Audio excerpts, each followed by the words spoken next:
Bidadari chapter 137 sedang bahagia. Sinis Aida. Tapi malah mengundang gelak tawa Reiko yang sepertinya menikmati bagaimana Aida menunjukkan mimik wajah kesalnya itu. Dia benar-benar lagi bahagia, tak menunjukkan sama sekali kemarahannya dan bisa bercanda begitu. Aida yakin seyakin-yakinnya kalau modal itu memang sudah didapatkan oleh Reiko. Tapi memang tidak ada yang ingin diucapkan oleh Aida, sehingga dia hanya menunggu Reiko mereda tawanya. Ya sudah, kalau kamu mau keluar, yuk, Reiko bicara sambil mengarahkan langkahnya menuju ke lemari Aida. Tumben saya disuruh pakai kerudung? Bukannya Bapak selalu bilang di sini cuma berdua? Sinis Aida yang justru mendapat sambutan senyum dari Reiko sambil dia memakaikan kerudung itu di kepala Aida. Dan kini bibirnya yang ada di hadapan Aida hanya berjarak 30 cm itu pun bicara. Memangnya kamu mau keganjenan? Nunjukin rambut kamu sama housekeeping? Dan itulah protes Reiko sambil dia menyipitkan matanya. Dan membuat Aida tentu saja mengingat kembali kalau kemarin memang ada dua orang housekeeping. Yang pertama adalah seorang wanita yang masuk ke dalam kamarnya dan yang satu lagi adalah seorang pria. Kemarin pun waktu Aida dibawa ke kamar Reiko, dia memang masih mengenakan jilbabnya. Jadi rumahnya dibersihin lagi sama housekeeping? Sebentar lagi juga housekeeping datang kok. Lagian memang gimana kamu mau ngebersihin kalau tangan dan kaki kamu begini? Sebuah tanya yang lagi-lagi membuat Aida menyipitkan matanya. Maaf ya Pak, pembantu Bapak jadi nyusahin gini. Kapan kamu gak nyusahin aku? Dari awal juga udah nyusahin. Aida pun kini mengerutkan dahinya ketika Reiko bicara begitu. Dari pertama aku mengenal kamu tuh, dari dulu kamu memang selalu menyusahkan aku. Orang aku kenal sama Bapak juga, aku gak ngomong apa-apa kok. Waktu Bapak datang juga, aku diam aja.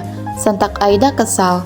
Tapi saat Reiko mendudukkan Aida di sofa ruang tengah, tepat berhadapan dengan dapur, pria itu menaruh kedua tangannya di sisi kanan kiri Aida sambil matanya menatap tajam. Tanya sama kakek, saat itu kamu baru dilahirkan, dan kebetulan aku ikut sama kakek buat ambil cengkeh. Kamu ngompolin baju aku pas aku ngegendong kamu, dan kakakmu Aisyah itu sangat manis sekali. Dia mengambilkan lap basah untuk menghilangkan air itu. Dia sangat menggemaskan untuk anak usia 3 tahun. Bahkan saat itu aku juga membantunya untuk menggantikan popokmu. Bapak lagi bohong bukan? Kakakmu tuh dulu sudah seperti punya boneka saat punya kamu. Dia ingin menggantikan popokmu, padahal usianya masih 3 tahun. Dan akhirnya aku membantunya. Karena dia tidak mengizinkan ibumu untuk membantunya, tapi dia membolehkan aku untuk membantunya. Ceritanya seru banget Pak, dan teruskan saja kebohonganmu itu. Seru Aida kesal betul, karena pembahasan ini bukan pembahasan yang diinginkan olehnya. Tanya sama ibumu kalau tidak percaya. Dan untuk apa aku berbohong? Kataku juga, kamu dari dulu selalu saja menyusahkanku. Itulah kata-kata Reiko sebelum dia melangkahkan kakinya menuju ke dapur, membuat semburat merah di wajah Aida. Kenapa ibu tidak pernah cerita padaku soal ini? Makanya, kalau kamu mau berpikir aku akan nafsu sama kamu, tidak mungkin. Ditambah, kamu sudah tidak punya sesuatu yang paling aku suka dari tubuh wanita, dan yang kedua, aku juga sudah mengurusmu dari kecil. Ya karena aku waktu itu penasaran sama adik kecil, dan mamaku belum melahirkan Reti ke dunia ini. Usianya kan beda 3 bulan denganmu.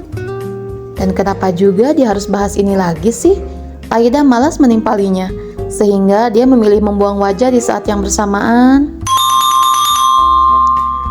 Benar yang dikatakan Reiko, di jam 12 saat Reiko baru saja memulai masaknya, memang housekeeping datang untuk membersihkan apartemennya.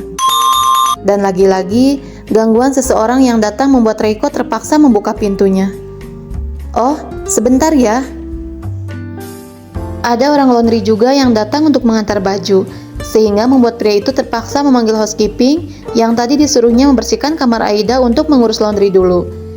Dan kepergian Reiko sebentar itu, serta kesibukan dengan banyaknya orang dalam apartemen itu membuat Aida merasa sedikit bersyukur. Kamu mau makan apa?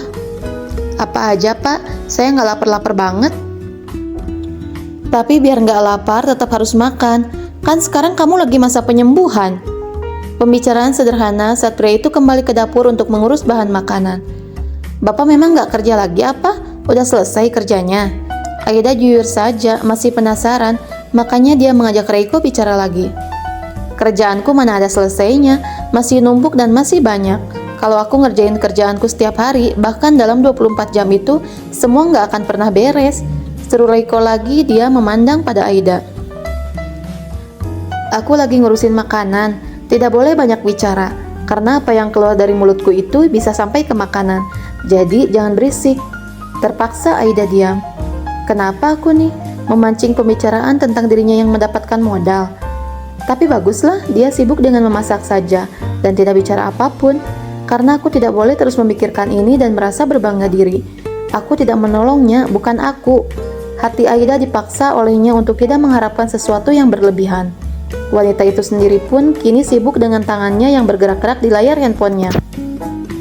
Tak ada yang bisa Aida lakukan. Mau membantu Reiko juga dia tidak mungkin bisa, bukan? Jadi yang ada dia hanya surfing di dunia maya saja. Aku masak sekitar 45 menitan, dan kamu gak berhenti ngeliatin layar handphone. Padahal kamu tahu kalau kamu itu sakit. Tidak baik untuk orang yang sudah pernah bersinggungan dengan kanker, terlalu banyak main-main radiasi begitu. Reiko bicara sambil membawa makanan itu ke meja makan, membuat Aida yang mendengarnya mematikan handphone dan menaruhnya kembali di saku gamis panjangnya. Reiko memang tidak mencarikannya pakaian potongan celana dan atasan. Dia lebih suka Aida menggunakan pakaian langsung macam itu. Sekarang makan dulu yang banyak. Dan saat Reiko kembali mendekat padanya, membawa wanita itu ke meja makan. Kata-kata itu terlontar berbarengan dengan housekeeping yang sudah membersihkan kamar Aida, kini beranjak menuju ke lantai 2. Duh, telat. Kamu makan harusnya jam 12. Sekarang udah hampir jam 1. Sambil menggerutu sendiri, Reiko mendekatkan sendok pada Aida. Bismillah, Pak. Masih mending aku dapat makan jam segini. Dan bersyukur aku karena Bapak masih siapin aku makan. Kalau enggak, ya aku kelaparan. Alhamdulillah aku masih dikasih makan. Makasih ya, Pak. Hah? Ada seringai tawa dari Reiko ketika Aida baru saja menyuap makanan itu ke mulutnya. Bapak emang kalau makan gak pernah baca doa ya?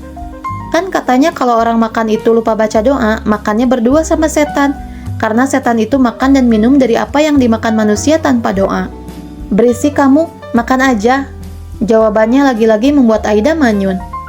Percuma kita cari rezeki halal, Pak, kalau misalkan kita menggunakannya dengan cara yang batil.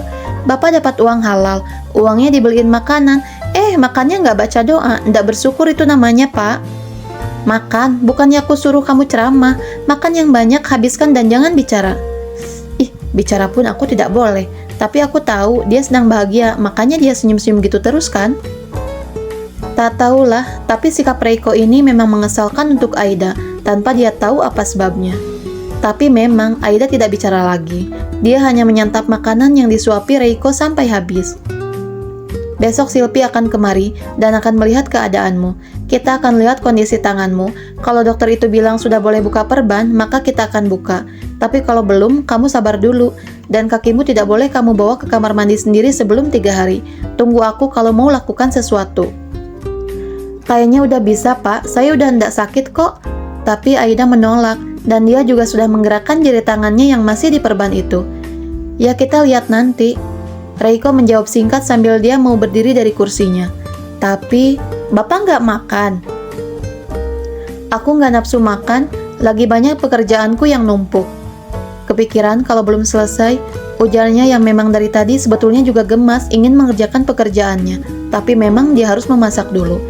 Entahlah, kenapa Reiko tidak mau memesan delivery order. Padahal, itu yang paling mudah dan dia tidak harus buang-buang waktu hampir sejam memasak.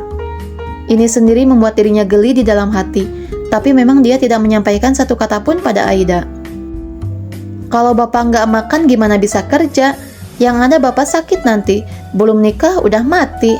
Hei, siapa bilang aku belum nikah? Sentak Reiko yang mau cuci piring tak jadi, dan sudah bertautan matanya pada Aida. Aku sudah nikah, tuh istriku baru aku suapin.